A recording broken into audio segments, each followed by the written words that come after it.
Ótimo. Bom, pessoal, passado o período das habituais chuvas que tem acontecido aqui sempre no final da tarde, acredito que em Petrópolis também, né, Uri? No caso, não, a gente está. Daqui uma semana vai começar. Para começar as chuvas, É. bom, aqui acabou de cair um toró agora há pouco, e passado as chuvas desse início de dezembro, o projeto Marajó Sefardí, Biblioteca Hebraica de Juiz de Fora, tem um prazer de conversar com um vizinho nosso da comunidade judaica de Petrópolis, que nós convidamos, ele gentilmente aceitou a abrir a nossa temporada de bate-papos, de lives, de um trabalho de parceria entre a Biblioteca Hebraica, que é aqui desde Juiz de Fora, e o projeto Marajó Sefardí, que trabalha com o resgate da história e da memória judaica na cidade de Breves, na ilha de Marajó, interior do Pará. Então, hoje, para poder abrir o nosso bate-papo, nós convidamos nosso amigo e vizinho Uri Platek para poder contar um pouco da história sobre a formação da comunidade judaica de Petrópolis. Uri, a palavra é sua, faça suas apresentações. Aqui na sala hoje, Uri, a gente está recebendo os amigos do Brasil todo e tem gente de Israel também para nos prestigiar. A sala é sua. Tá certo. Boa noite a todos. Meu nome é Uri. Eu não sou nascido em Petrópolis, mas minha mãe é petropolitana, a família dela inteira é daqui, e eu estou atualmente morando em Petrópolis e eu lidero os serviços da sinagoga israelita de Petrópolis. Então, o tema de hoje à noite é a história da comunidade judaica, né, de Petrópolis, como é que ela nasceu, né, e como é que ela se desenvolveu e como é que ela está hoje em dia, né? Então, primeiramente, Petrópolis foi uma cidade fundada na metade do século XIX, né, pelos esforços de Dom Pedro I, que comprou a terra, e Dom Pedro II, que investiu muito nela. Primeiramente, os imigrantes que criaram, que ergueram Petrópolis, eles eram primeiramente imigrantes alemães, né? Então a cidade toda ela tomou uma identidade muito alemã, né? Então os primeiros judeus que vieram morar em Petrópolis vieram a serviço da corte, né? Muito conhecido, o primeiro judeu de Petrópolis, ele era veterinário do Barão de Bom Retiro, né? Inclusive os outros barões, marqueses, etc. Todos eles deveriam ter servos judeus, né? Mas Petrópolis não passava de uma cidade de veraneio para a corte carioca, né? Então, não podia se dizer que eles realmente morassem em Petrópolis, né? O grande crescimento da comunidade judaica de Petrópolis se deu no período entre guerras, né? Porque depois da Primeira Guerra Mundial surgiu uma ânsia muito grande nas comunidades judaicas do leste europeu, né, de sair daquela situação, né? Nós tínhamos o antissemitismo escalando de uma forma muito violenta e vários outros tipos de perseguições, mas todos eles com viés antissemita, né? E aí as comunidades todas elas tinham um sonho, né, de sair de lá, né? Então muitas pessoas foram para a América, né, foram para os Estados Unidos, muitas pessoas decidiram tentar criar a terra de Israel, né? Mas muitas pessoas nós tinham o sonho de se mudar para um país tropical, sair daquele clima frio, né, e denso que era o norte, o nordeste da Europa, né, e encontrar um recomeço, né, em uma terra tropical. E o Brasil era o campeão de vendas, né, desse tipo de sonho, né, das pessoas que nasciam, né, no norte da Polônia, na Ucrânia, na Rússia, todas elas sonhavam em vir para o Brasil, né? Então, Rio de Janeiro, Salvador, eles tiveram um grande influxo de imigrantes nessa época entre guerras, né? Imigrantes judeus, né? De diversos países, né? Do leste europeu. Então, de onde veio a ideia de Petrópolis, né? Por que as pessoas começaram a vir para Petrópolis? Primeiramente, Petrópolis era um refúgio do clima mais pesado do Rio de Janeiro, né? Então, geralmente, se o imigrante ele chegava da Europa e ele encontrava o verão carioca, né? Muitas vezes ele pensava, poxa, eu queria ir para um país tropical, mas não era para tanto, né? Então, muitos imigrantes eles acabaram subindo a serra de Petrópolis, né? Às vezes só por um período curto de tempo, e acabaram se apaixonando pelo clima do local, né? Lembrando de novo que a identidade de Petrópolis era uma identidade muito alemã.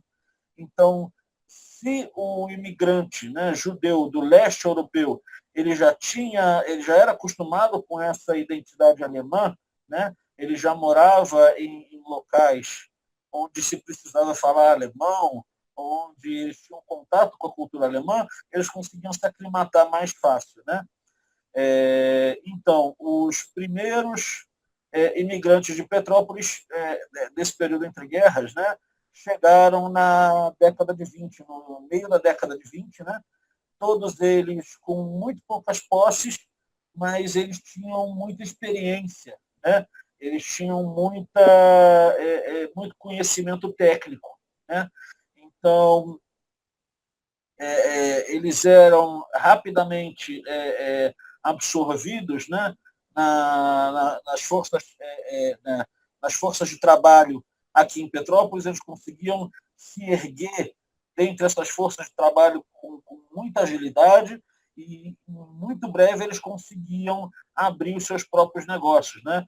Estamos falando de comerciantes, pessoas que trabalhavam na indústria têxtil, né? E um pouco mais para frente, né, do período entre guerras, né, já no começo da década de 40, né,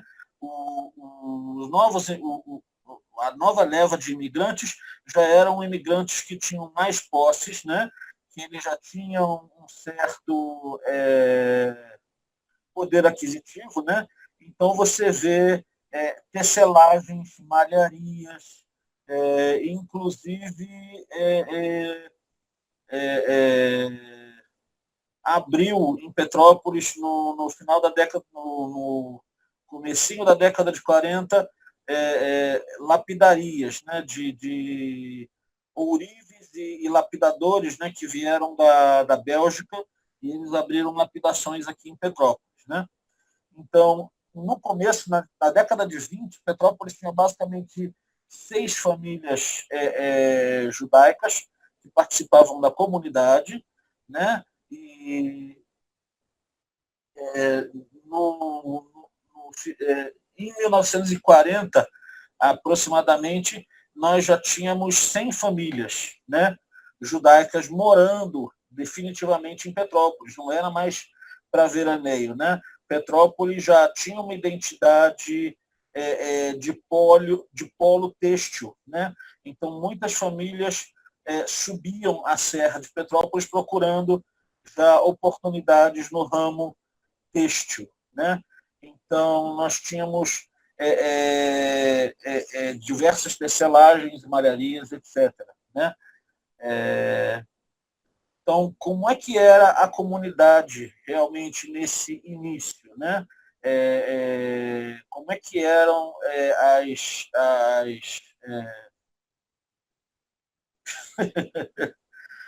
como é que a comunidade se organizava, né, nesse início, né? Primeiro na década de 20 para frente, né? Então, do que se tem notícia, faziam-se serviços de Shabbat e de Yom Tov, né? Mas revezavam-se as casas, né, dos membros da comunidade, né? Então, ora fazia-se na casa de um membro, ora fazia-se na casa de outro membro, né? Até que mais tarde, né, já em 1930, eles já conseguiram contratar um professor, né, que veio do Rio de Janeiro dar aula para as crianças, né, para vocês verem que a prioridade dessa comunidade, assim como muitas outras, sempre foi a educação, né? Antes de um centro social, né? Antes de organizar outras partes da comunidade, foi mais importante organizar o aspecto educacional, né? Então, veio já um professor, né? E eles se organizavam na garagem. Eu não vou lembrar agora o nome do membro, mas teve um membro que cedeu a garagem e essa garagem servia como escola, né, para as crianças da comunidade, né? Um certo tempo depois, né, já com a melhoria, né, da capacidade dessa comunidade crescente, né, que já estava crescendo de 6 famílias originais para as 100 famílias de 1940, né, aí eles já conseguiram um imóvel no sobrado, né, da Avenida 15 de Novembro, atual Rua do Imperador, né, no número 975, né, e ali já virou a primeira sede social, né, da comunidade israelita de Petrópolis, né? Então, passou-se a Segunda Guerra, né, num clima muito tenso, né? Porque todos os imigrantes, né, que vieram fincar as raízes aqui ainda tinham laços, né, com as famílias que eles deixaram na Europa, né? Então, como ninguém sabia, né, se como muitas pessoas perderam, né, seus entes queridos na Europa, né, foi uma época muito sombria para a comunidade aqui no Brasil também, né? Então nada muito se fez, né, durante esses anos da Segunda Guerra, também porque havia uma trepidação muito grande, ninguém sabia o quanto que a guerra ia se alastrar, né? Se a guerra podia atingir o Brasil também, né? E acabou atingindo, né? No final das contas, os pracinhas de Petrópolis foram muitos pracinhas de Petrópolis, né? Inclusive, meu avô nos contou uma certa vez que ele participou de exercício de tiro de guerra, né? Naquela época, mas que ele não tinha sido convocado para a guerra em si, né? Ele não serviu o exército em si, né? Mas os pracinhas que caíram na guerra, que tiveram baixa na guerra, são homenageados até hoje com ruas famosíssimas aqui em Petrópolis, né? E foram bastante honrados. De qualquer forma. Então, passou a Segunda Grande Guerra, né? E os familiares que eles conseguiram trazer da Europa, eles não mediram esforços e fizeram um esforço conjunto comunitário para tentar trazer, né, qualquer pessoa que eles pudessem encontrar, né, que pudesse vir, né, para a comunidade abraçar como se fosse um membro nato daquela comunidade. E no final desse período de guerra veio o período de renascimento cultural, né? Com o sionismo, né? Que estava muito aceso, né? Estava muito flamejante, né? Naquela época pós-guerra, em 48 você teve a declaração da ONU, em 48 mesmo, David Ben-Gurion declarou a independência do Estado de Israel, e aí você teve a Guerra da Independência, e aí quando Israel venceu a Guerra da Independência, acho que todas as comunidades judaicas, acho que no mundo inteiro se tornaram parcialmente sionistas, né? E não foi diferente da nossa comunidade aqui em Petrópolis, né? O sionismo se fazia bem evidente, né? Em todas as partes da comunidade. E nessa época também começou-se a planejar a construção da nossa primeira sinagoga, né? Um local realmente dedicado para os serviços religiosos, que tivesse também uma sede social, né? Então, um terreno na Rua Aureliano Coutinho, né? Que são mais ou menos umas 2 quadras de distância da outra sede social, né? Foi doado pelo meu bisavô, seu Henrique, e aí eles acharam um engenheiro judeu do Rio de Janeiro, o engenheiro Guido Cohen, para executar, né, a construção da sinagoga. E, ela se ergueu finalmente em agosto de 1949. Né? A decoração dela é bem sionista, para vocês verem como o sionismo influenciava muito muito enfaticamente, né? Todos os aspectos da vida comunitária naquela época. Né? Então, desde aquela época, a sinagoga ela é o centro da vida comunitária da nossa comunidade, né? Já tiveram bastante casamentos, bar mitzvah, Haskarot e todo tipo de cerimônia que vocês são vocês já estão acostumados de verem numa sinagoga. Aliás, o primeiro casamento, eu não sei se foi da minha tia-avó, Dona Rosa, ou se foi da Dona Berta Pilderwasser. Mas, bem, ela existe uma certa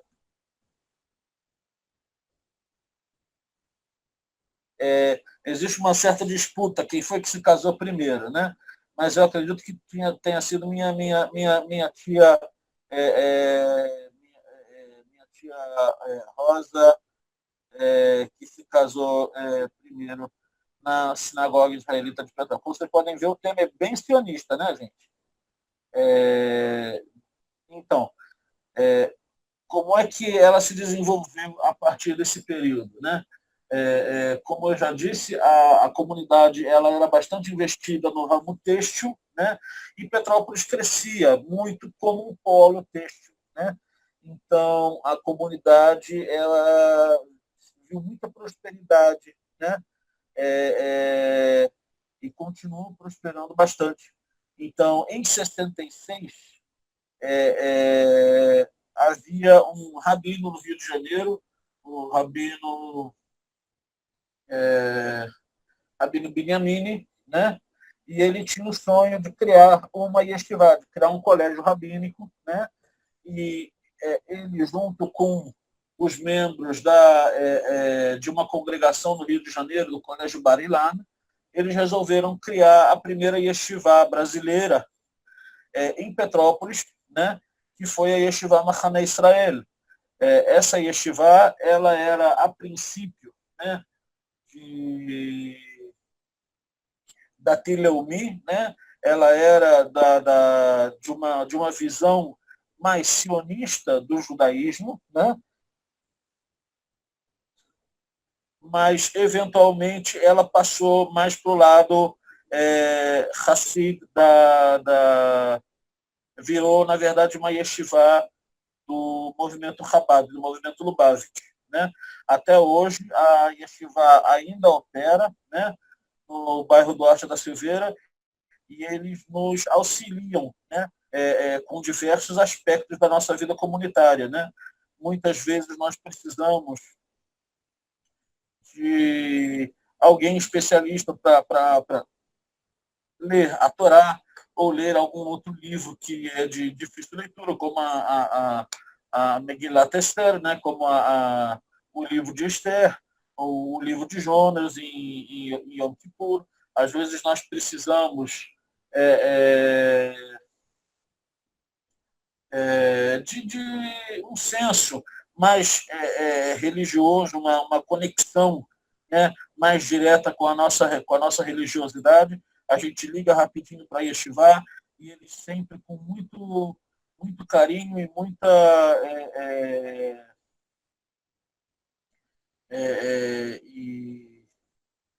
muito altruísmo, eles sempre nos atendem, né? Às vezes também quando eles estão precisando, né? Porque os estudantes deles estão de férias ou estão passando o fim de semana em casa e eles precisam de alguém para completar a manhã, eles já sabem também para que membros da nossa comunidade eles podem ligar para poder contar com essas pessoas para completar a manhã na Yeshiva, né? Então, a Yeshiva foi fundada em 66, né, e formou a maioria dos rabinos que a gente vê no Brasil hoje em dia. Né?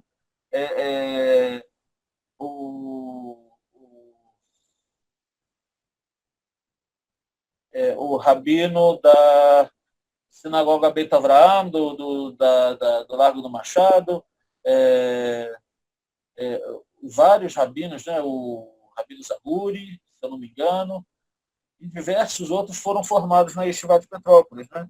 Então, durante muitos anos, como Petrópolis era o único lugar do Brasil que possuía uma Yeshiva, muitas pessoas chamavam Petrópolis de Ir HaKodesh, né? A cidade santa, né? Que é, na verdade, uma brincadeira, né, com Jerusalém. Que mais que eu posso contar para vocês?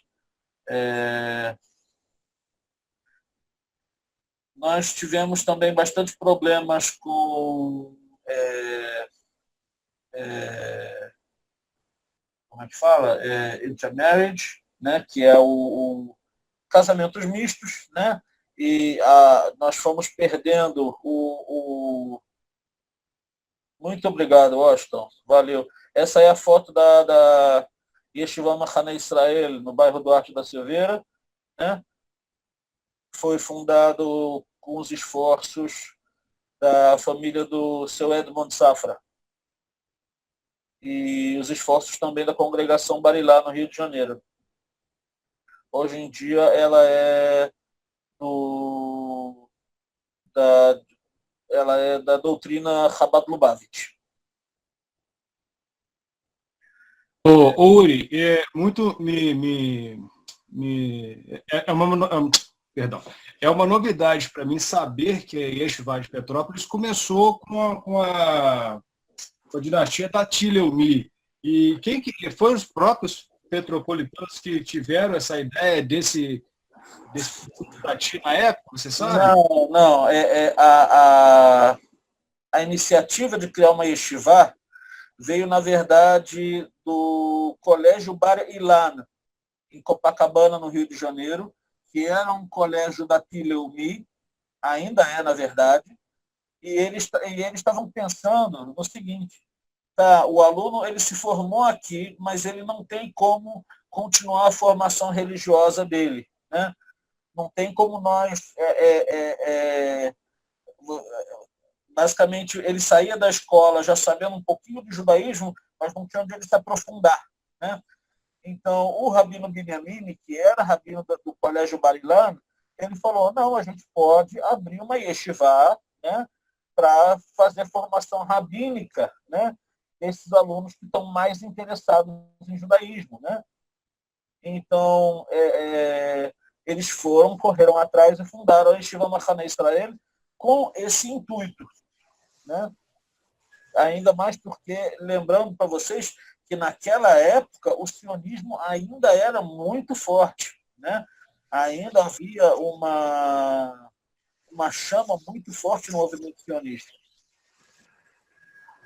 Oh, maravilha. Bom, Uri, você já quer começar a responder as perguntas, já que eu já vou liberar para o pessoal. Eu mesmo já estou com um caderninho cheio de perguntas aqui, mas eu vou deixar para os nossos convidados lhe fazer perguntas, né? É sempre muito interessante, importante para a gente, que nós somos vizinhos, há pouco mais de 1h30 de estrada, a gente está um na porta do outro, então assim, eu vou deixar os convidados fazerem as perguntas e depois eu vou fazendo as minhas, tá bom? Claro, fiquem à vontade. Maravilha. Ilha, você quer começar com as perguntas?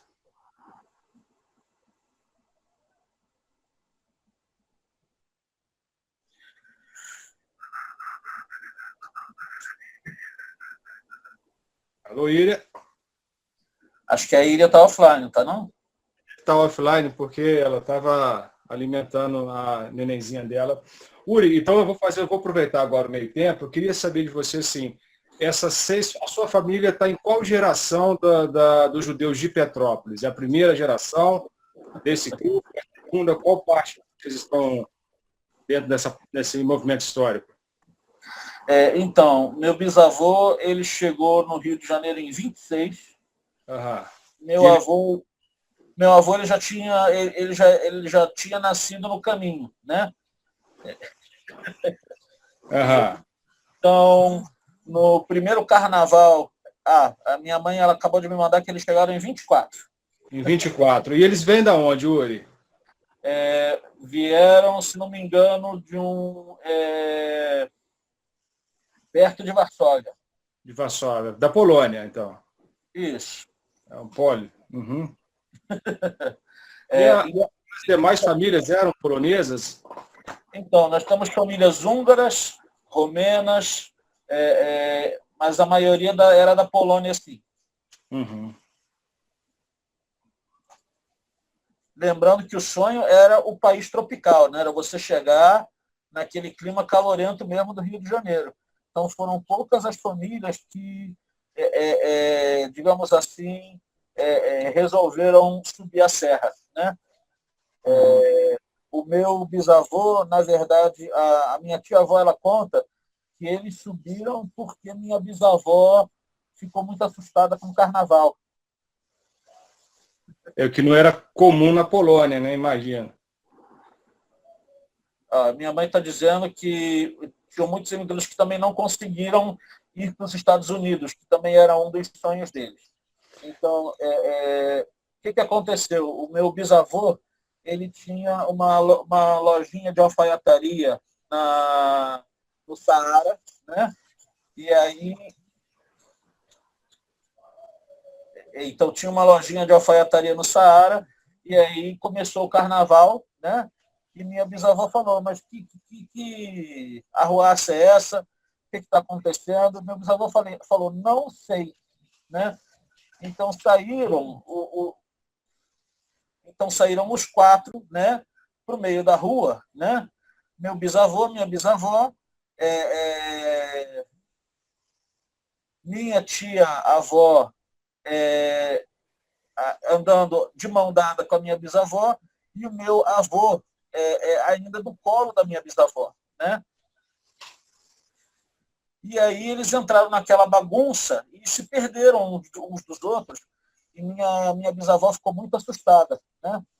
Aí meu bisavô, ele tinha um cliente alemão e aí ele contou o que tinha acontecido para esse cliente alemão, né? E ele falou, meu amigo, faz o seguinte, pega a Maria Fumaça, sobe a serra, que você vai gostar muito de uma cidadezinha chamada Petrópolis, né? Aí ele subiu e se apaixonou e ficou por aqui. Pelo menos isso é o que minha tia-avó conta, né? Eu imagino que tenha sido isso mesmo, porque isso acontecia bastante, né? Quem não se adaptava às grandes cidades em função do calor, então até mesmo em função de outros fatores que poderiam ser a questão, por exemplo, igual você comentou, o próprio carnaval, né? Algumas pessoas, imigrantes que vinham de países onde essa cultura não era tão vibrante conforme era aqui no Brasil, fazia muito desses circuitos. A gente observa muito relatos parecidos, Uri, com o pessoal que foi para Nilópolis, que também é interior do Rio de Janeiro. Nilópolis teve uma concentração de judeus muito grande nesse período que você falou para a gente, que era um período também da formação judaica de Petrópolis. E essa linha de trem mesmo que fazia esse transporte dessas pessoas, né? Os pontos finais delas, por exemplo, Nilópolis, Vassouras, até chegar aqui em Juiz de Fora também. Inclusive tem um ponto do Pissicheves que se passa em Juiz de Fora na linha do trem. A gente está trabalhando para poder tentar resgatar mais detalhes dessa história. Uri, como que era como que era e depois como que é até hoje a relação da comunidade judaica em Petrópolis com a comunidade maior, no sentido de foram bem recepcionados, havia algum tipo de divergência significativa? A gente sempre sabe que há divergências, principalmente até porque o grupo se manteve bem presente na questão comercial, né, a questão têxtil. Você já ouviu falar de grandes divergências, ou se era algo mais habitual mesmo? Como que era essa vivência da coletividade maior de Petrópolis? Então, como eu já comentei, a comunidade tinha uma identidade bem alemã, né? E, além disso, era uma comunidade bem católica também, né? Então, o imigrante, né, o judeu, ele sabia que ele precisava manter o perfil dele, né, bem um, um perfil bem humilde, né, um perfil bem sem muita ostentação, né, porque havia sim casos de antissemitismo abertos, né. Então, por exemplo, minha mãe ela me contava que dia de malhação de Judas ela não podia sair de casa, né? E tem vários outros exemplos, né? Então, apesar de dos imigrantes eles conseguirem florescer, né, na indústria e no comércio, ainda assim havia muitos problemas, né? Por exemplo, meu avô ele me contou uma certa vez que ele quase não conseguiu cursar a faculdade de odontologia que ele queria, porque o sobrenome dele era Nussenbaum, né? E os professores, né, a reitoria da faculdade não queria aceitar ele porque ele era judeu, né? Então, sempre todas as nossas conexões com a comunidade de Petrópolis sempre foram muito amigáveis, se bem que enquanto nós mantivéssemos, né, o nosso perfil humilde, né? Meu bisavô ganhou diversas homenagens da Câmara Municipal, né? Meu avô sempre foi um cidadão muito bem reconhecido, né? Na cidade inteira, né? Então, amigáveis, só que com um certo preconceito contra nós. Havia uma limitação dessa atividade social, né? Como você disse. Poderiam estar ali, mas não explanar tanto. Isso. Certo. Uri, em relação à estrutura de uma comunidade judaica, nós sabemos que em cidades maiores, igual Rio, São Paulo, Porto Alegre, a comunal normalmente ela tem a sinagoga, a escola e o cemitério. Petrópolis conseguiu conquistar essas estruturas, você comentou da sinagoga, que foi uma aquisição, né, e uma conquista da comunidade. A escola e as outras unidades, os clubes israelitas, como é que é essa estrutura social judaica de Petrópolis? Então, eu acho que a nossa comunidade sempre se considerou uma comunidade vizinha do Rio de Janeiro, né? Uhum. Houve épocas em que a gente conseguiu manter uma escola, né? Na época de ouro, né? De 1940 até o pós-guerra, né? Houve sim uma escola, né? Em que você contratava um professor, né? Uma professora para dar os assuntos, os temas judaicos, né? Enquanto os temas laicos eram aprendidos na escola junto com o resto da população local, né? Então, a criança judia em Petrópolis, ela ia, né, para o Colégio Werneck ou para o Colégio São José, né, e depois ele ia para a aula com o Moré, né? Ia para a aula como professor. Quanto a cemitério, eu acho que nunca houve uma necessidade, entendeu? Porque a Réveillon Cabística do Rio de Janeiro sempre foi muito Próximo. muito solícita, né, com as nossas necessidades, né? E como os próprios falecidos no Rio de Janeiro têm que ser enterrados na Baixada Fluminense, né? Não havia necessidade da gente ter um cemitério só nosso. Uhum. E a concentração judaica mais próxima de vocês, além do Rio de Janeiro, é Teresópolis. Vocês conseguem manter um intercâmbio com o pessoal? Vassouras também está perto de vocês, tá? Como é que é? A Vassouras está próximo? Ou mais... Não. Vassouras são 3 horas de viagem quase. E Teresópolis a gente não mantém a gente não mantém um diálogo com eles, não, entendeu? Eu acho que Teresópolis eles se mantém mais em diálogo com Nova Friburgo, né? Então, tem um diálogo maior, é mais com o Rio de Janeiro mesmo. Certo. Bom, pessoal, tem mais alguém que gostaria de perguntar ao Uri?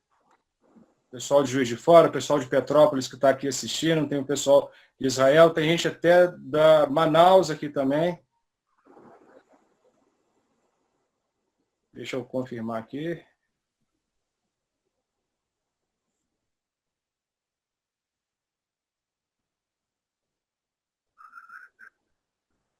A nossa sala está bem cheia. Uri, hoje, como que você descreve a comunidade de Petrópolis? Em nível assim, de atuação, nível de movimentação, como é que você descreve? Então, a comunidade ela muda muito de acordo com a data, né, Washington? No Kabbalat Shabbat normal, eu digo isso pré-Covid, tá? A gente tinha aproximadamente uns 8 membros, tá? Na verdade, uns 12 membros, na verdade, por Shabbat, né? Que estavam lá sempre presentes, sempre atuantes, né?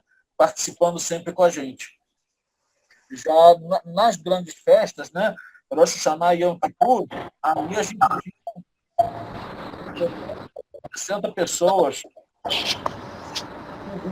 prestigiar. Agora que a gente está com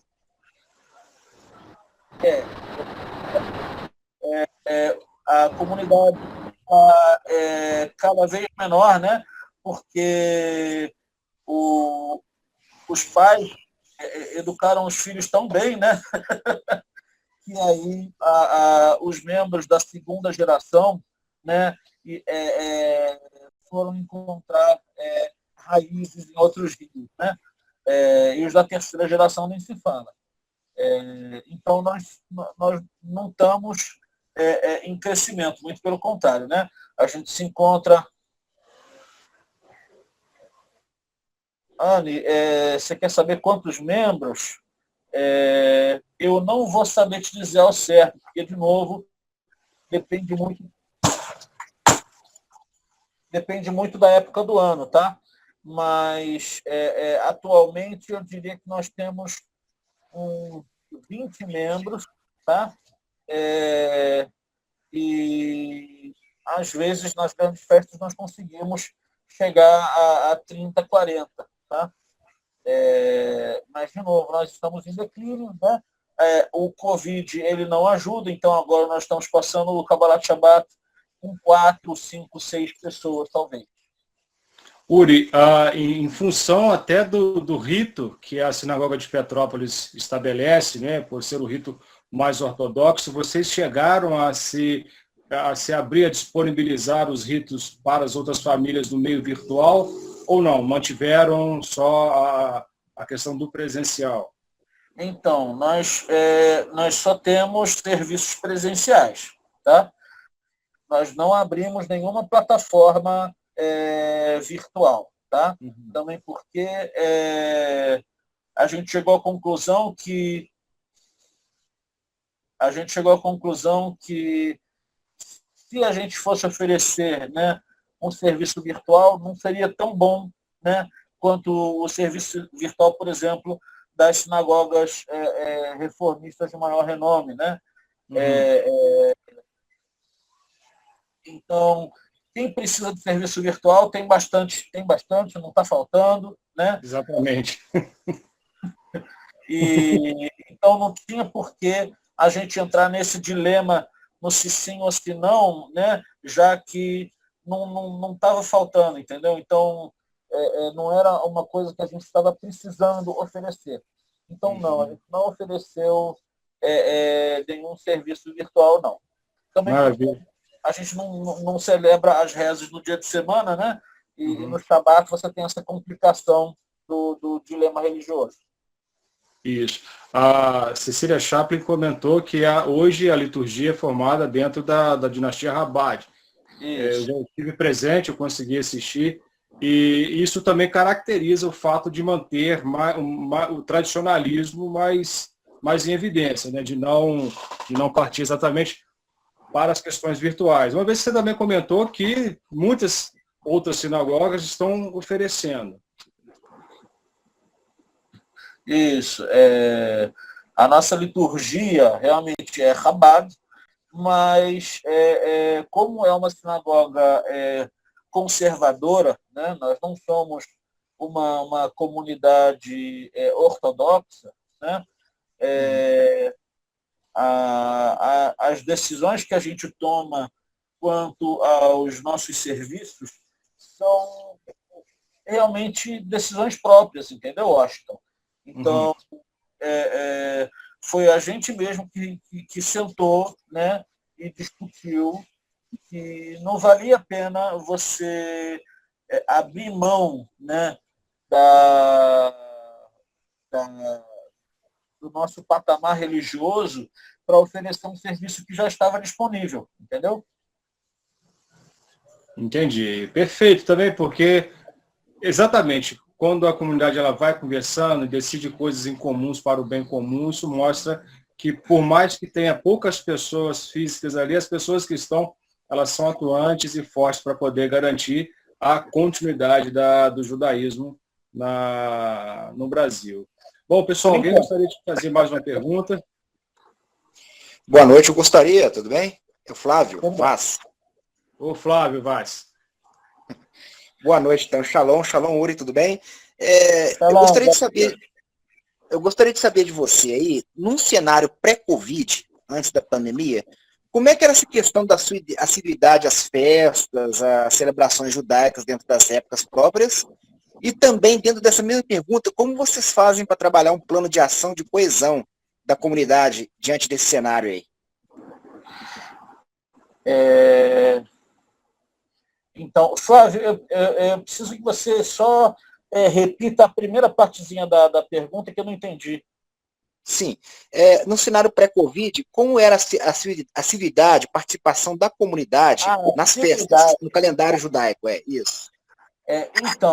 Então, Flávio, a gente sempre se esforçou, eu digo a gente, os membros mais ativos, né, o presidente, o tesoureiro, os secretários, né, em celebrar, né, o judaísmo. Né?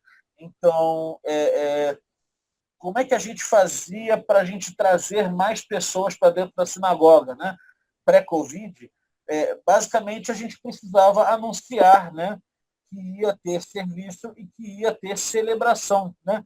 Que a gente ia fazer uma festa de Hanukkah que vai ser agora, né? Que a gente não vai poder festejar, né? Mas a gente sempre teve festa de Hanukkah, festa de Sukkot, festa de Shavuot. A gente sempre fazia o segundo Seder, né? Da Páscoa judaica de Pesach na sinagoga, né? Era sempre uma forma de você voltar, né, para a sinagoga, sempre naquelas datas especiais, né, e sempre sempre com festa, sempre com música, né, sempre com comidas gostosas, né, para você poder criar boas memórias. A segunda parte, de novo, Flávio. A segunda parte, como que a comunidade faz para manter a coesão, né, nesse sentido? Eu acho que você até respondeu, né, mais ou menos. Né, entre os membros, durante esse tempo do Covid aí, como está sendo isso aí para vocês, né?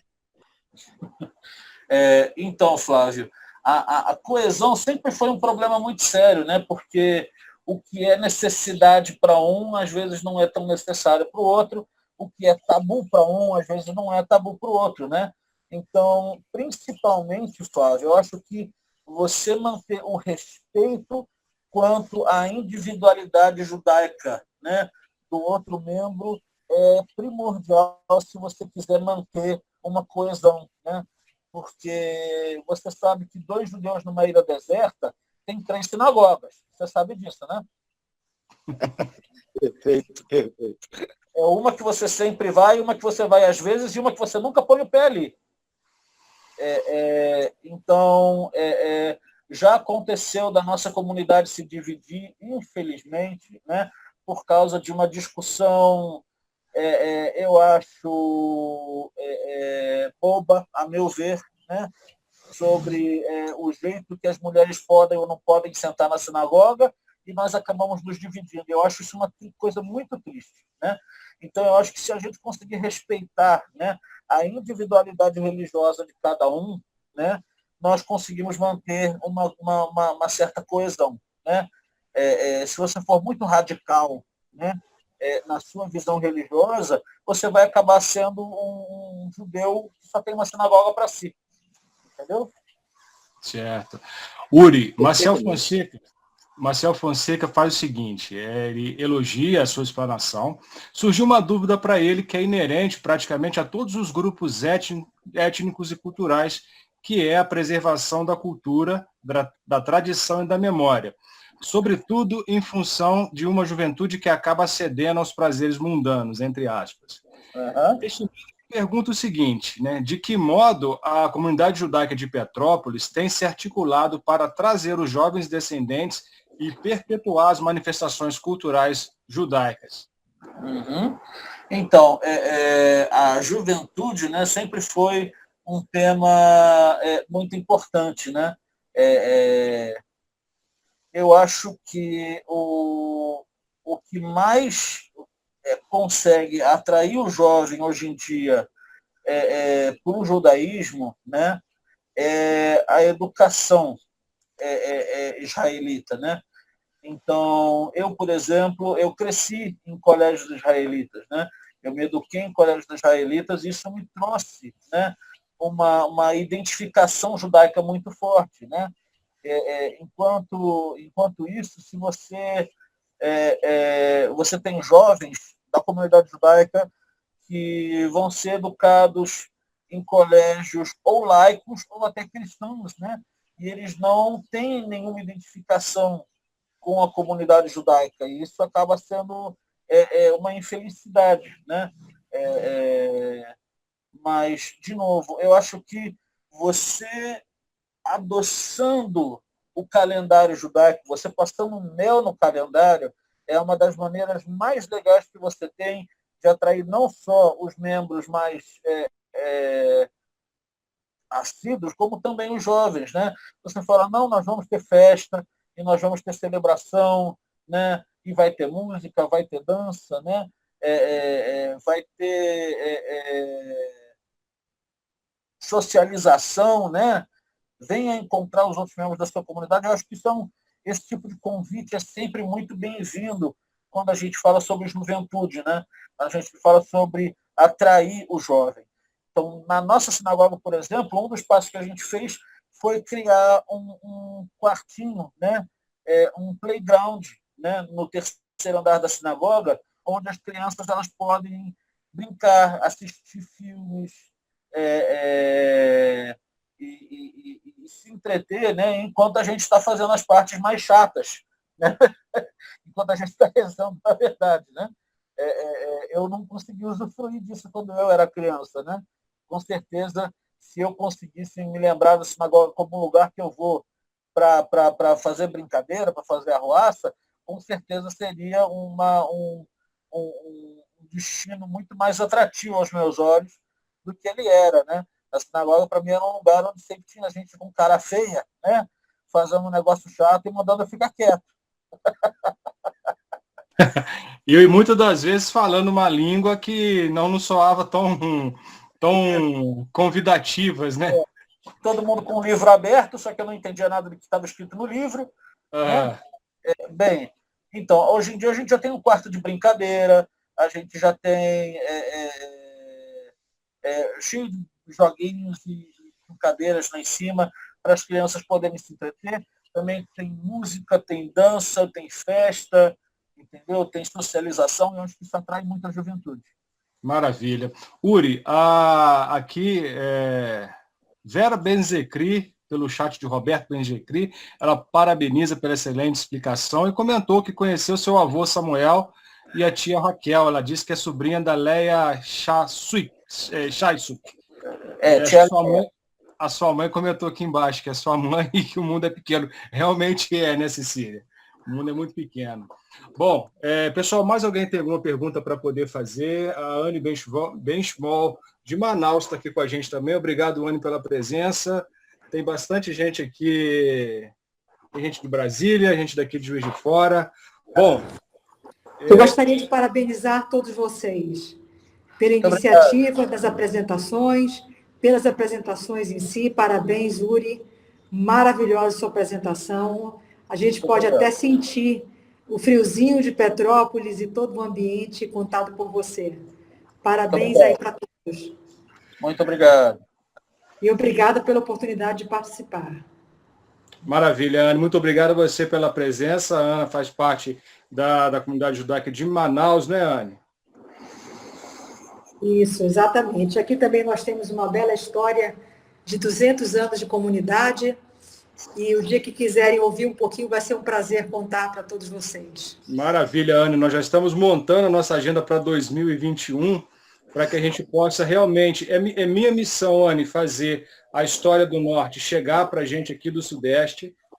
A história da minha família, ela perpassa por aí também, pelo Pará, até chegar aqui. E, então, eu sinto que aqui o Sudeste conhece muito pouco do Norte. A gente tem Samuel Benchmol, que é um grande ponto de referência, mas a gente sabe dos trabalhos de outros autores que estão aí dando continuidade à linha de pesquisa, de trabalho, de resgate da história de Manaus e de outras regiões aí do Norte. Então, com certeza, no ano que vem nós vamos fazer essa aproximação e vamos contar com você e o pessoal da cidade para dar esse suporte para a gente também. Vai ser uma alegria. Maravilha. Bom, mais alguém gostaria de fazer uma pergunta para o Uri? A gente já está chegando a 1 hora de transmissão.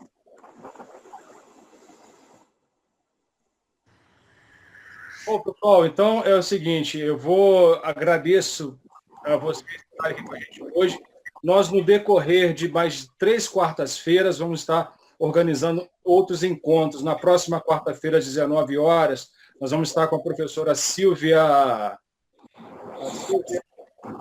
Lerner. Ela vai trabalhar um lançamento do livro dela, contando a história de Theresienstadt. Ela vai falar especificamente da arte dentro dos campos de concentração. Aí a professora a professora Silvia, ela é representante do Yad Vashem aqui do Brasil, tem uma trajetória muito bacana, tá, Anne? Se puder estar com a gente na próxima semana também, ela é muito acessível no trabalho de educação sobre o Holocausto, então vai ser um prazer contar com todos vocês aqui também.